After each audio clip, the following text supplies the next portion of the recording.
사람에게 가장 힘들고 또 상처가 되는 것이 있다면 누군가에게 거절을 당하는 것일 겁니다.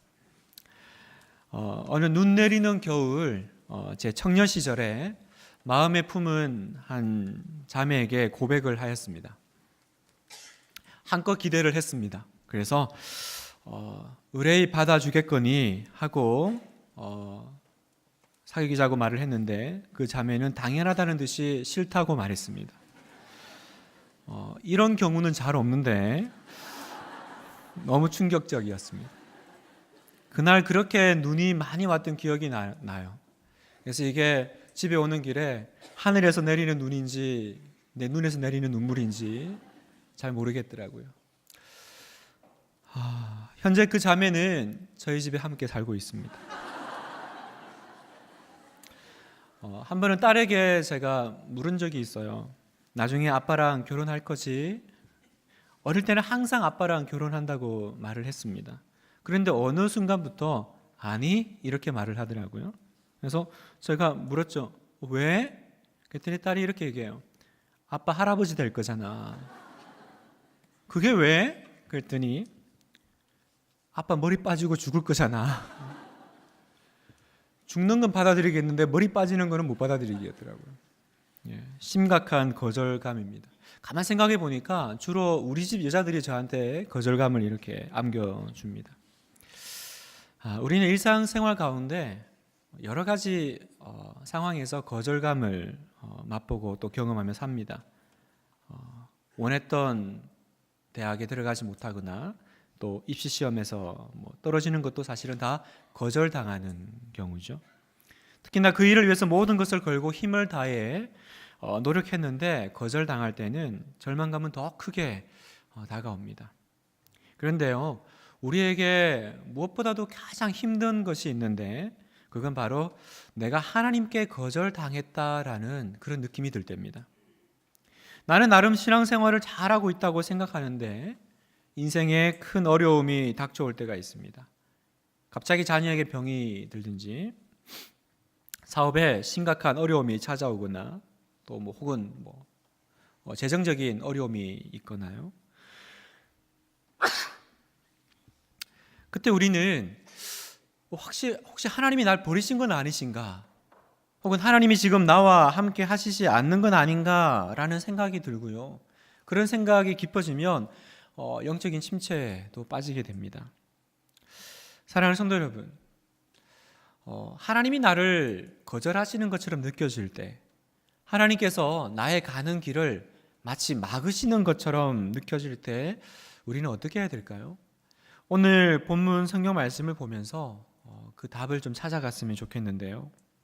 오늘 본문의 시작은 다윗이 언약궤를 자기의 다윗성으로 모셔오려는 그 시도로부터 시작합니다. 2절을 보면 이렇게 말을 해요. 다윗이 일어나 자기와 함께 있는 모든 사람과 더불어 바알레 유다로 가서 거기서 하나님의 궤를 메어 오려 하니. 왜 갑자기 다윗은 뜬금없이 언약궤를 옮겨오는 것을 생각을 하게 됐을까요? 지금 우리가 읽은 게 사무엘하 6장인데 사무엘하 5장까지의 그 진행된 스토리를 보면 다윗은 자신을 괴롭히던 원수 사울 왕, 그죠? 자기를 시기하고 또 자기를 정말 죽이려고 그 생명의 위협을 가하던 사울 왕이 블레셋과의 전투에서 전사하고요. 그리고 다윗 왕은 그 이어서 유다 왕이 되고 좀 지나서 이제 이스라엘 전체 왕으로 등극하게 됩니다.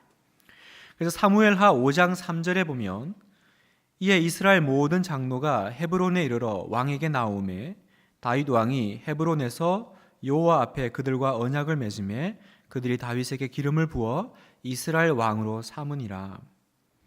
먼저 유다 왕이 되었어요. 그래서 왕으로 왕에게 찾아왔다 이렇게 말하는 거예요.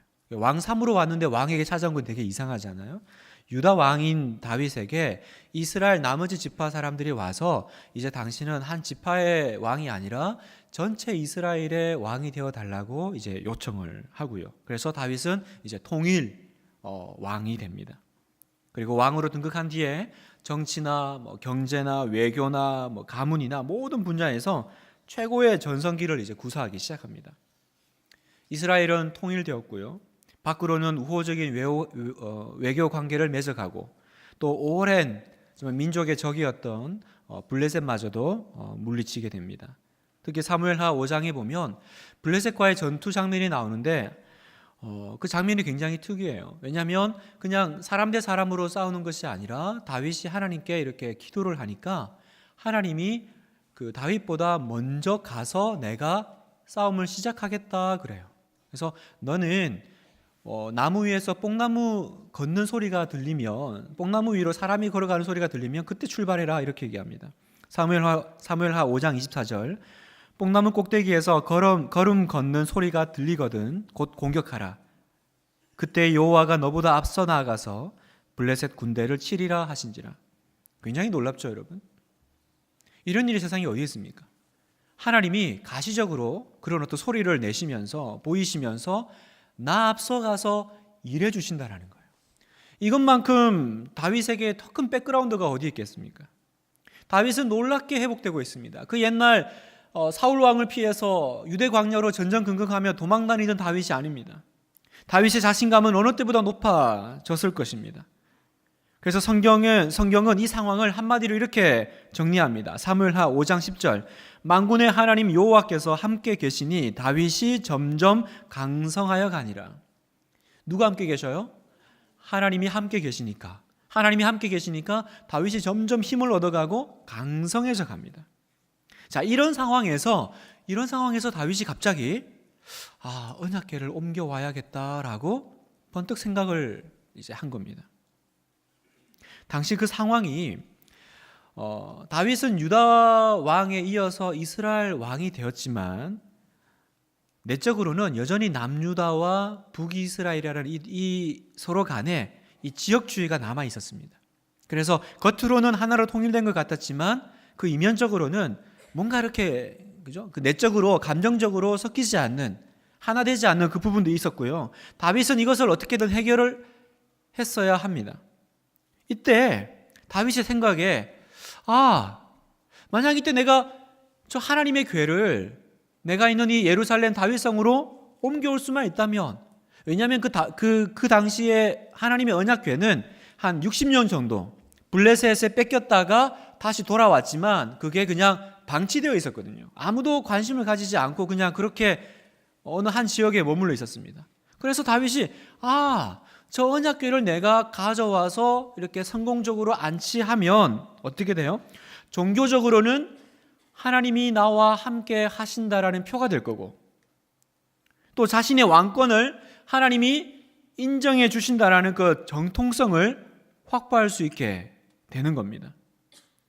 너무나 훌륭한 그림의 마지막 퍼즐 조각이 바로 이 언약궤였던 거예요. 단지 다윗이 하나님을 생각하고 내가 하나님의 전을 사모해서 그 언약궤를 이렇게 모셔오는 것만, 우리는 다윗이 너무 훌륭하기 때문에 훌륭한 나머지 다른 어떤 인간적인 요소들을 생각하지 않지만, 물론 그것도 있었겠죠. 하나님도 모셔오고 또 동시에 뭐예요? 내 왕권을 백성들 앞에서 공교히 다지는. 그래서 뭡니까? 그 옛날 사울은 천천히요, 다윗은 만만히요 했던 어쩌면 그 노래가 내가 이렇게 의도치 않았지만 백성들 앞에서 다시 울려 퍼지면서 역시 우리 왕 다윗과 하나님이 함께 계시는구나. 이제 언약궤도 다시 이제 성으로 돌아오는구나. 너무나 아름다운 결말이고 아름다운 이제 그 퍼즐의 완성입니다. 언약궤는 그 마지막 퍼즐 조각인 거죠. 다윗은 너무 자기가 대견스러웠을 것 같아요. 하나님도 찾으면서 이스라엘을 하나로 뭉치게 할 수 있고, 무엇보다 이로 인해서 다윗은 백성들 앞에서 위대한 왕으로 칭송을 받게 될 것이었습니다. 그런데 오늘 본문에서 어떤 일이 벌어져요? 하나님이 이 완벽한 다윗의 그림에 이 마지막 퍼즐 조각을 던져버리시는 장면이 나오는 거죠. 어떤 일이 벌어졌습니까? 이제 언약궤를 옮겨오는데 이 수레를 끌던 소가 이렇게 좀 흥분했던 것 같아요. 그러니까 이 언약궤가 이제 막 흔들렸겠죠? 그러니까 옆에서 그 언약궤를 지켜가던 어떤 한 사람, 우사라고 하는 사람이 언약궤 건들리니까 왜 이래 그러고 그냥 자기는 선한 마음에 그냥 언약궤를 딱 잡았는데 뭐라 그래요? 그 자리에서 즉사한 거예요. 성경은 그냥 죽은 게 아니라 하나님이 그를 죽이셨다. 7절에 보겠습니다. 여호와 하나님이 우사가 잘못함으로 말미암아 진노하사 그를 그곳에서 치시니 그가 거기 하나님의 궤 곁에서 죽으니라. 하나님이 치신 거죠. 다윗으로는 굉장히 난감하고 당황스러운 일입니다. 그동안 하나님은 다윗과 항상 함께 오셨습니다. 블레셋과 전쟁할 때도 그렇게 보여주셨고, 또 성경이 뭐라 그러셨어요? 하나님이 함께 하시니까 다윗이 강성했다. 실제로 하나님이 정말 나와 함께 계신다라는 증거들이 다윗에게는 되게 많았습니다. 하나님 나와 함께 계셔. 하나님 나를 기뻐하셔. 또 오늘 다윗은 무엇보다 최선을 다해서 언약궤를, 그 하나님의 궤를 자기 성으로 모셔오려고 노력했습니다. 본문을 보면 다윗은 언약궤를 모셔오는 일에 일단 사람을 무려 3만 명이나 동원합니다. 그 언약궤, 그 수레 하나 이렇게 오는데 3만 명을 사람을 뽑아요. 그리고 레위인이나 제사장을 시켜가지고 모셔오라 이러지 않고 자기가 직접, 왕이 직접 가서 그 일을 진두지휘합니다. 악대와 악기가 총동원됩니다. 굉장히 화려하게 이동을 시작했습니다. 다윗은 최선을 다했어요. 5절에 보면 다윗과 이스라엘 온 족속은 잣나무로 만든 여러 가지 악기와 수금과 비파와 소고와 양금과 제금으로 여호와 앞에서 연주하더라.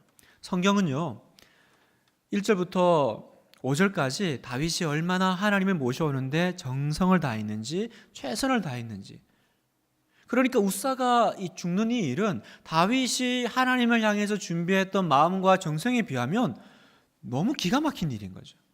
왜? 내가 너무 잘 준비했는데, 너무 하나님께 아름다운 것들을 드렸는데 왜 하나님은 그 퍼즐 조각을 던져버리셨지? 잘하려고 하는 일을 누가 망쳤어요? 하나님이 망치셨어요. 당시 상황을 한번 상상해 보십시오. 백성들이 3만 명이나 되는 그 수많은 사람들을 애워서 사고, 또 그 뒤에 얼마나 많은 백성들이 그 일들을 보기 위해서 구경 나왔겠어요? 악기가 울려 퍼지고 막 그러는데 갑자기 하나님이 사람을 죽이셨어요. 악기 소리는 멈췄습니다. 백성들은 당황하기 시작하고 수근거리기 시작합니다. 무슨 일이지? 하나님이 기뻐하지 않으시나 봐. 하나님이 우리 다윗 왕을 싫어하시나? 왜 이런 일이 벌어졌지? 다윗은 너무 화가 나고 도무지 이 상황이 이해할 수가 없었습니다. 그래서 성경이 보면 이렇게 표현합니다. 8절 여호와께서 우사를 치심으로 다윗이 분하여 그곳을 베레스 우사라 부르니 그 이름이 오늘까지 이르니라. 우사를 치니까 다윗이 분했다 이렇게 표현해요. 여러분 성경에 하나님께 분하다 이런 표현 잘 안 나옵니다. 어디 감히. 근데 지금 오늘 다윗이 우리 식으로 하면 너무 승질이 난 거죠. 다른 번역본을 보면 몹시 화가 나서 마음에 너무 걸려 이렇게 이제 번역을 합니다. 여러분 하나님이 우리의 인생의 길을 막으실 때가 있습니다. 앞서 얘기했지만 사람에게 가장 힘들고 상처되는 것은 이 거절감이거든요. 사랑하는 사람에게 거절감, 내가 원했던 일에 대해서 거절감. 그런데 이 모든 상황에서 제일 속상한 건 뭐예요? 하나님이 안 도와주시는 것처럼 보일 때 우리가 느끼는 이 거절감입니다.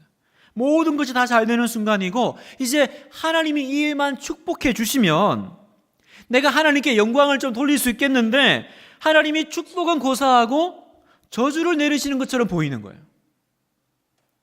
왜 하필 그때 소들이 날뛰었을까? 이런 생각 안 드세요, 여러분? 다윗은 이런 생각이 안 들었을까요? 왜 또 그 소가 날뛸 때 하나님은 좀 진정시키지 않으셨나? 하나님은 도대체 그 상황에서 뭐 하셨나? 그런 일이 벌어질 때. 왜 우사는 또 그게 움직인다고 왜 또 손을 대냐? 하나님은 우사가 잘못해서 우사를 죽이셨다면 그러면 우사가 잘못할 때 왜 안 막으셨나? 네? 왜 이렇게 손을 잡을 때 하나님이 확 마비시켜가지고 못 만지게, 왜 그건 잘못된 일이고 너 죽을 수 있으니까 왜 하나님은 안 막으셨지? 도대체 하나님이 이해가 안 됩니다. 화만 납니다. 또 언약궤에 손을 댔다고 사람이 죽다니. 하나님이 사람 목숨을 너무 이렇게 헤프게 여기시는 건가요? 다윗은 예전에 하나님을 너무 잘 알고 있다고 생각을 했지만 지금은 모르겠어요. 혼란스러워요. 이제는 내가 하나님을 잘 모르겠습니다. 그래서 다윗이 어떻게 해요? 언약궤를 가져오지 않습니다.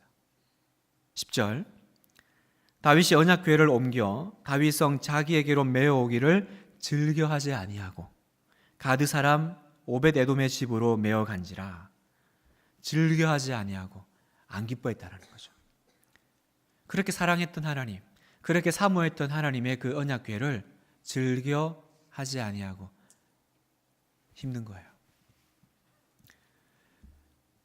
언약궤를 가져오는 게 하나님께 드릴 수 있는 다윗의 어떤 정성이었다면 이 언약궤 안 가져올 거야.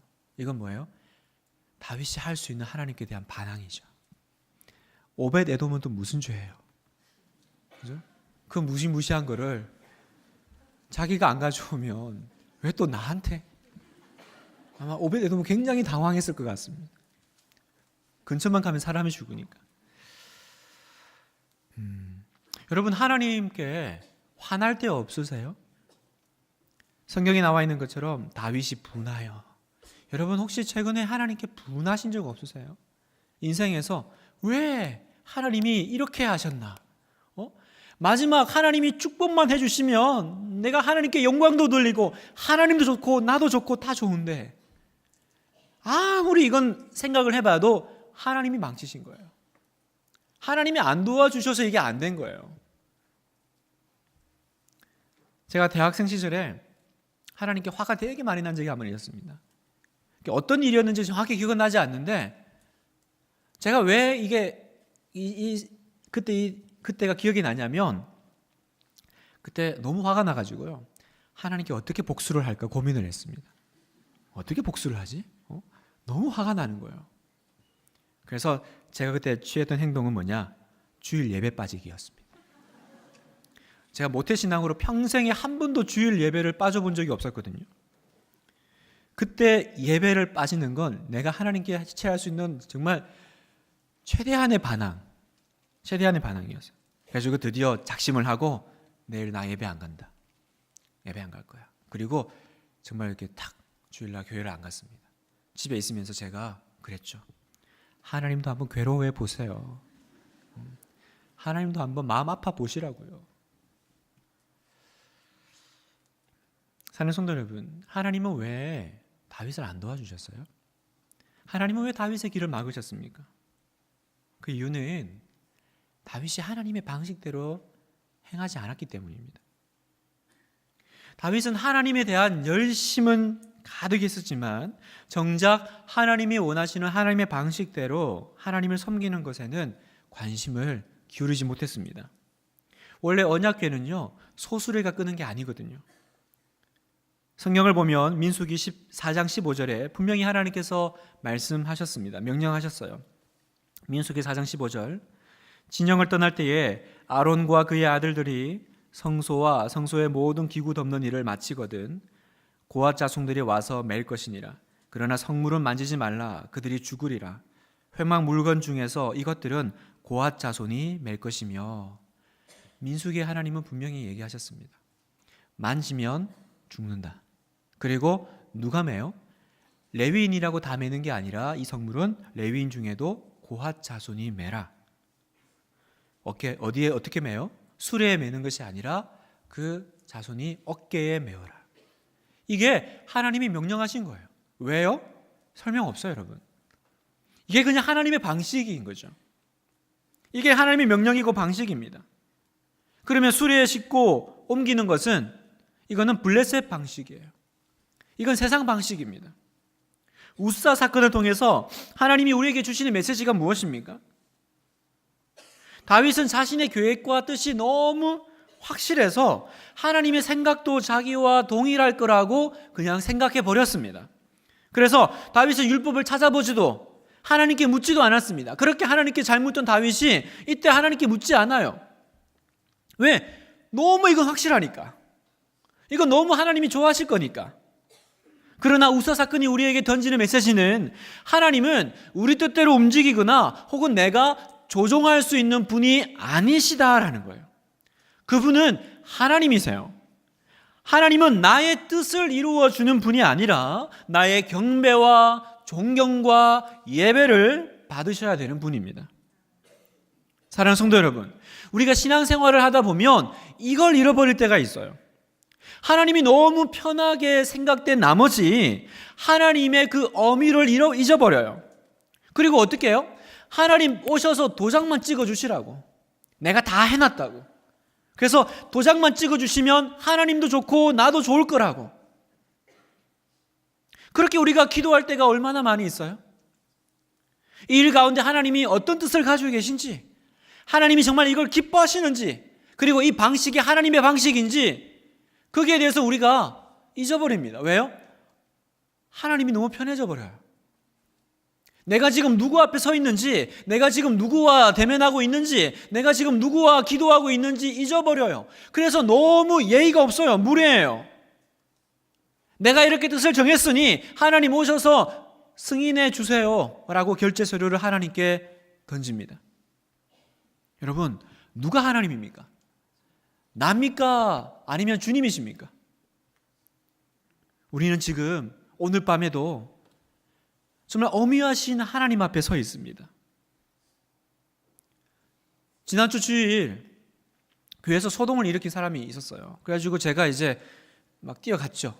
가서 이분을 이제 막 말리고 이러는데 그분이 막 이제 화가 나시니까 난 말리지 마. 성도가 교회 주인이야. 이러시더라고요. 여러분이 틀린 말이에요. 아, 그럼 목사가 교회 주인인가요? 장로님이 교회 주인인가요? 아니죠. 교회 주인은 성도가 아닙니다, 여러분. 교회 주인은 하나님이십니다. 우사 사건은 우리가 하나님의 존전에 서 있음을 다시 한번 깨닫게 합니다. 네가 지금 어디 언약궤에 그 나무 상자 이거 옮기고 있는 게 아니야. 넌 지금 누구와 지금 대면하고 있어? 넌 지금 누구 앞에 있어? 살아계신 하나님. 그 살아계신 하나님 앞에 지금 와서 우리가 예배드리고 기도하고 하나님을 높여드리고 찬양드리고 있는 거예요. 여기서부터 우리의 경외함은 시작됩니다.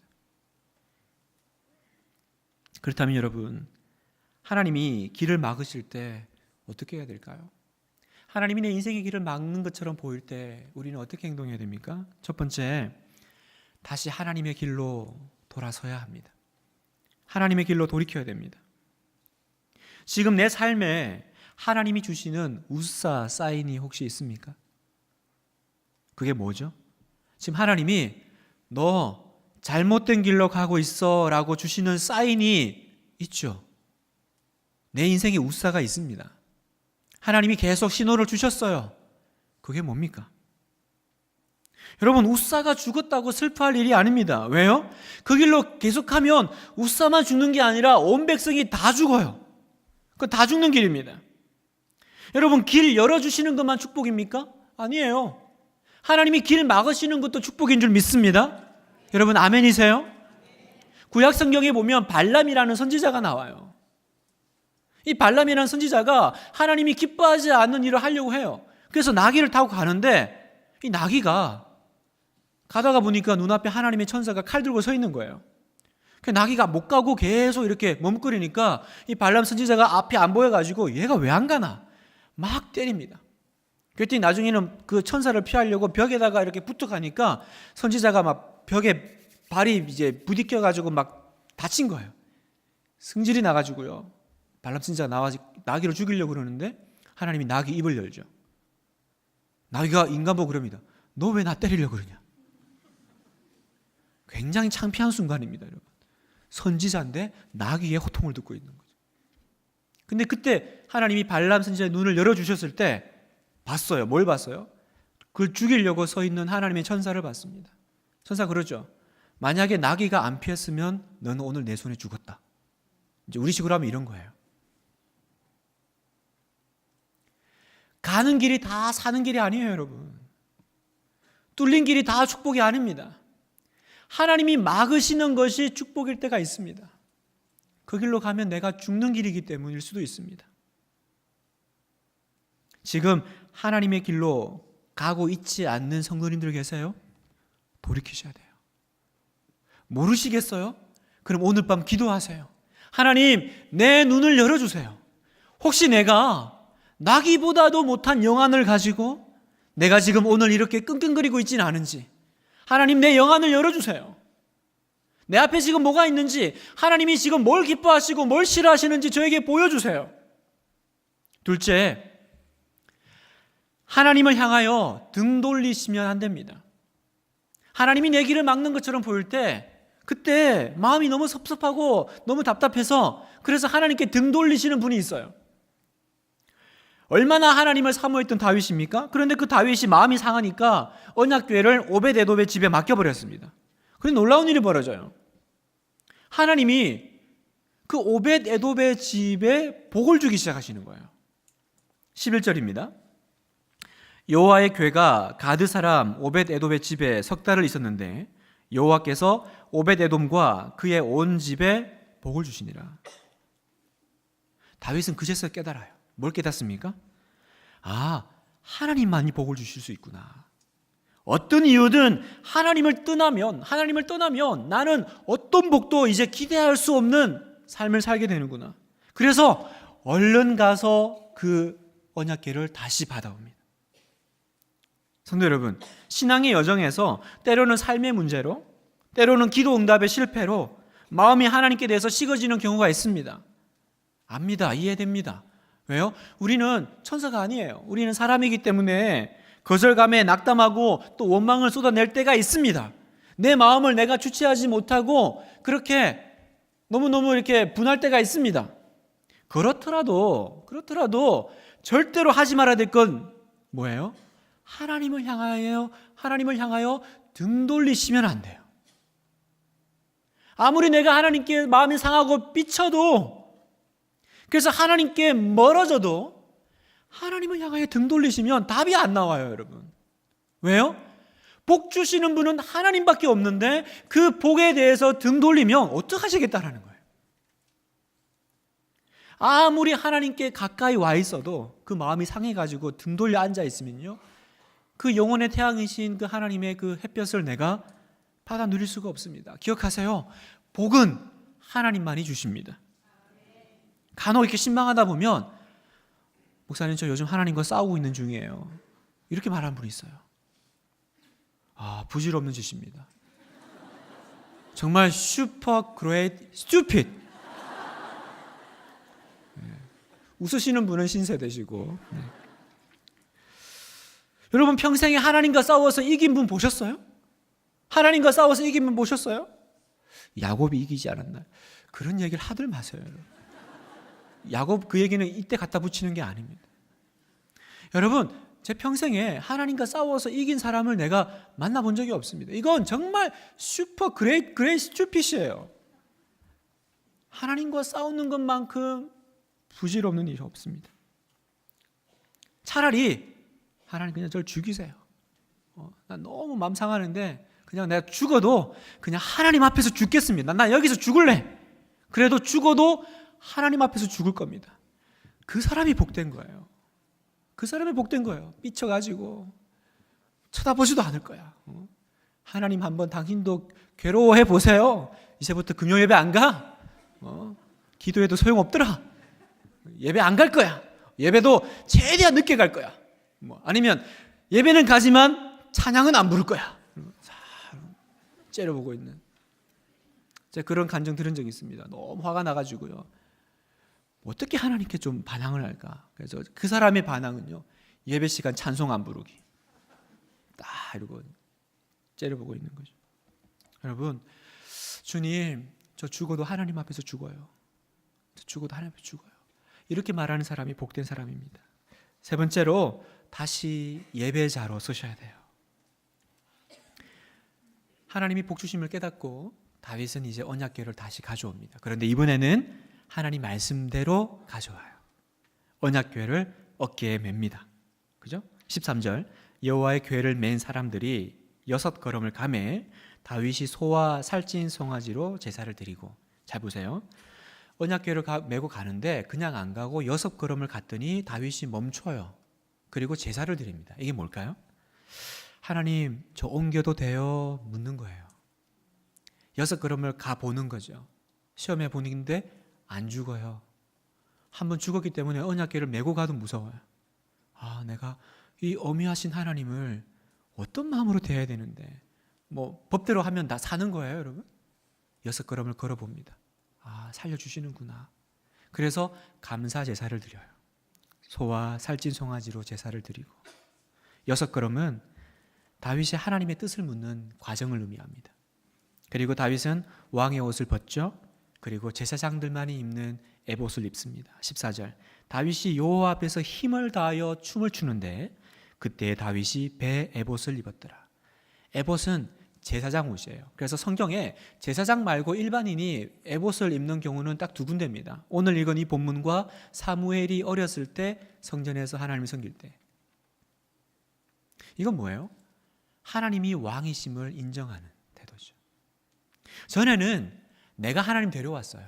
다 준비하고 악기하고 300명 모아서 하나님 가시죠. 난 관리자, 난 사역자, 난 목사, 난 순장. 그래서 하나님 데려왔어요. 하나님 가세요. 이렇게 가시면 돼요. 이제는 어떻게 가요? 하나님 앞에서 힘을 다하여 춤을 추는데 어느 정도로? 나중에 그 아내 미갈이 정말 창피해요. 이렇게 말할 정도로. 이제는 왕이신 하나님이 직접 들어오십니다. 예전에는 내가 하나님 데려왔어요. 이제는 하나님이 앞장서 가십니다. 시편 24편 9절 10절은 이렇게 이야기합니다. 문들아, 같이 한번 읽어볼까요? 시작. 문들아, 너희 머리를 들지어다. 영광의 왕이 들어가시리로다. 영광의 왕이 누구시냐? 만군의 여호와께서 곧 영광의 왕이시로다. 바로 이거죠. 바로 이 장면이에요. 문들아, 너희 머리를 들지어다. 영원한 문들아 들릴지어다. 영광의 왕이 들어가시리로다. 영광의 왕이 누구시냐? 만군의 하나님 여호와가, 그가 영광의 왕이시다. 내가 그 앞에서 기뻐 춤을 추리라.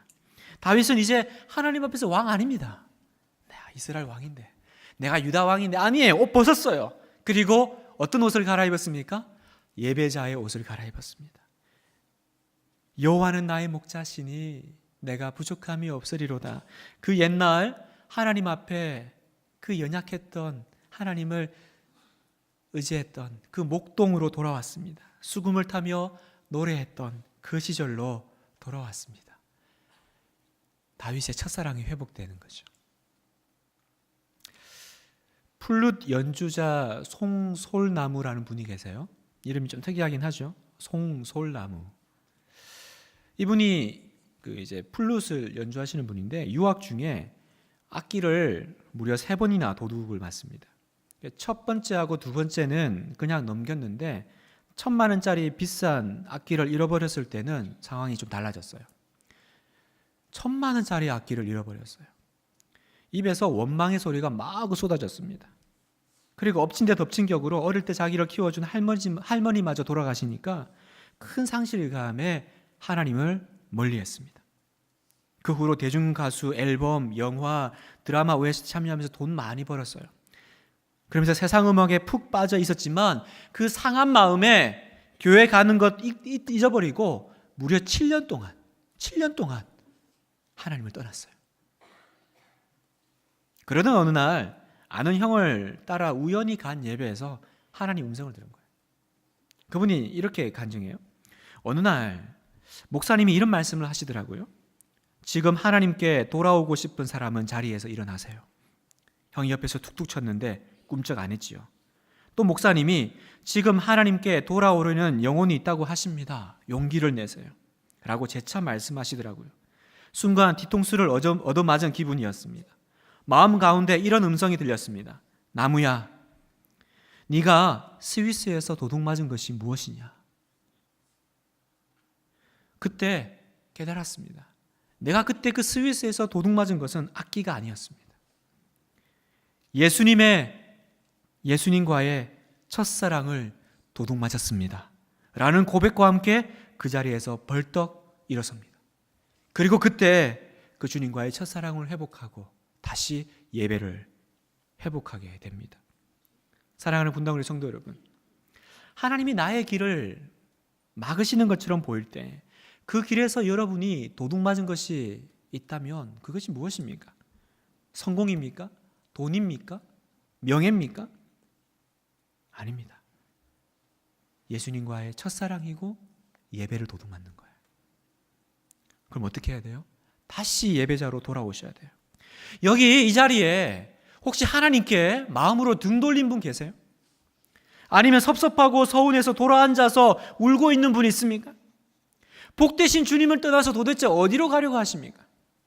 제가 이 오벳에돔 이 본문을요 여러 번 바꾸려고 했거든요. 이거 말고 다른 거 해야겠다. 그런데 계속 이 오벳에돔 이 본문이 계속 하나님이 생각나게 하시더라고요. 그때 제 마음에 그냥 그렇게 생각했어요. 누군가가 오늘 이 얘기 들어야 될 사람이 있나 보다. 지금 하나님께 돌아오고 싶으신 분 여기 계실 겁니다. 아니면 돌아와야 할 분 여기 계실 줄 압니다. 아무리 멀리 떨어져 있어도 하나님 향해 다시 돌아오면 삽니다. 오벳에돔의 축복을 다시 여러분에게, 당신에게 허락해 주실 줄 믿습니다. 오늘 밤 하나님 앞에서 옷 갈아입으십시오. 하나님이 내 길을 막으시는 것처럼 보일 때, 하나님께서 내 길을, 내 인생을 망치시는 것처럼 보일 때 어떻게 해야 됩니까? 등 돌려 앉지 마세요. 다시 첫사랑 회복하십시오. 여러분이 도둑맞은 것은 돈이 아닙니다. 성공이 아닙니다. 건강이 아닙니다. 하나님을 향한 그 마음, 내가 주님을 처음 만났을 때 그 애틋했던, 그 주님을 뜨겁게 사랑하고 찬양했던 그 첫사랑입니다.